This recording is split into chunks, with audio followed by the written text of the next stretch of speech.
To have you here, sir. We just want you to talk to us about how you've embedded marketing in comedy, having done it for almost 3 decades, if not more. It will nearly be 4 decades. In 2 years, it will be 4 decades of working as a comedian. But you see, what I did from the start is that I did not treat comedy as a talent. I treated it as a service. And once you treat anything that you do as a service, there are people who will be ready to pay for it. What happens is that a lot of people have talents, but they don't package that talent as a service. It must meet somebody's needs. Whatever brand doesn't meet a need or satisfy a customer's needs is wasted. So use a simple example. An umbrella serves a need. It either shades you from the sun or shades you from the rain. And so when you start marketing it during the, people feel like, well, I can walk in the sun, no problem. But when it starts raining, you must use an umbrella. So when you start pushing it, it's like, do you want your hair to get wet? The hair that you bought for so and so, that's marketing. When you now say, then when you go into the brand, you now say, what quality of umbrella do you have? If the wind comes, will it bend? Will it break? Now you're talking quality. So you then push to the point where you're then talking about lights. Do you like a bright umbrella? Do you like a foldable umbrella? Do you like also? So you're going into different dynamics of sales.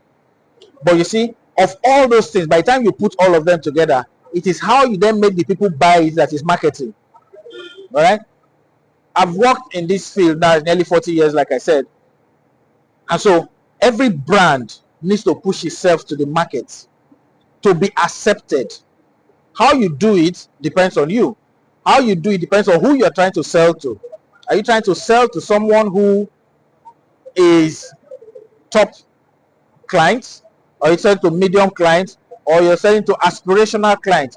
There are people who aspire to be like beautiful women, so they want to rub pancake and put foundation and everything. There are people who want their eyes to look bigger, so they need to put different things. They like their lashes to be, so they have to put lashes and add those additional lashes. So you have to work and make sure that the service that you're delivering speaks to the need of anybody that you're targeting. That's how they get. That's how you get them. So for me, over the years, that's what I've worked on, and I believe that until somebody connects with the thing that you are selling, you have not made a sale. You have not marketed yourself well. Okay, so I want you to speak about innovation, because you've spoken about how brands can really, things around, cheap things around. Okay, so now innovation is important. For instance, let's use billboards. There are billboards you drive past now. Unless there is daylight, you can't see it.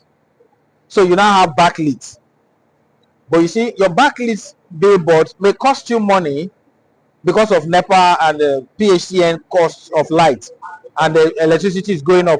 But you have the sun all through the day, unless it's raining. So why not put solar, so that in the night the light will brighten up the billboard and people who drive past the place will see it. You can use that innovation. The other thing is that most people are always on their phones these days. So what it means is that, can you use Google Ads to reach those people? If you notice, there are some apps now, they give you games to play. By the time you play like 2-3 minutes, one ad will pop up. Are you taking advantage of that innovation? Churches use bulletins. Those bulletins that churches use. Have you gone to the pastor or the church committee to say, I want to place an advert inside the bulletin?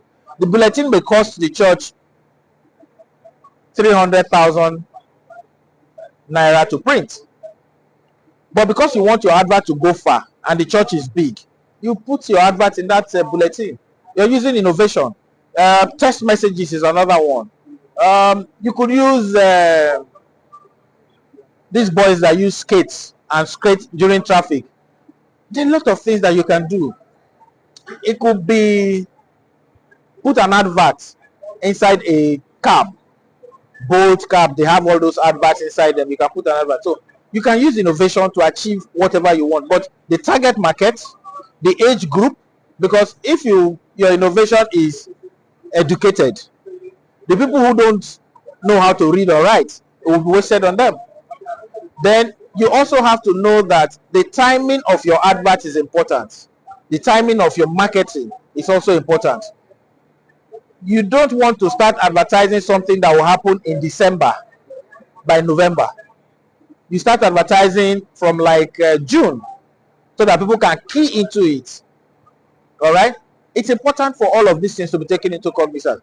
Innovation is key, but your innovation should be driven by the people you are targeting, the products you have, the price you have, and affordability and availability. Yes. Just one more question. It's about comedy. You are the father of comedy, right? And I want you to share with us what is your turning point as a comedian and also as a marketing professional. Okay, so the thing is that as a comedian, you are all in one. You are your brand marketer, you are your influencer, you are your sales director, you are your quality control, and of course, you are also your public relations manager. So what it means is, as a comedian, you have to take your brand very seriously.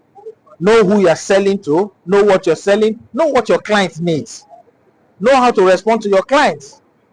Negotiation is very key. Why does your client does not want to pay you money? So for instance, you tell your clients that my fee is 500,000. Your client says they want to pay 100. What they are saying is you are not worth the extra 400. What do you do to push yourself to the point where when you tell them 500, you say what date is available? So you have to increase value. You have to increase your brand quality. You also have to increase the deliverables. When you go to those events, are you punctual?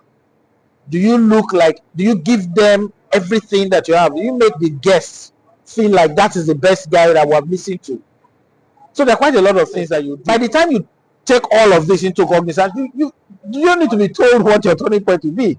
Because by the time you take all this into cognizance, so let me talk about myself.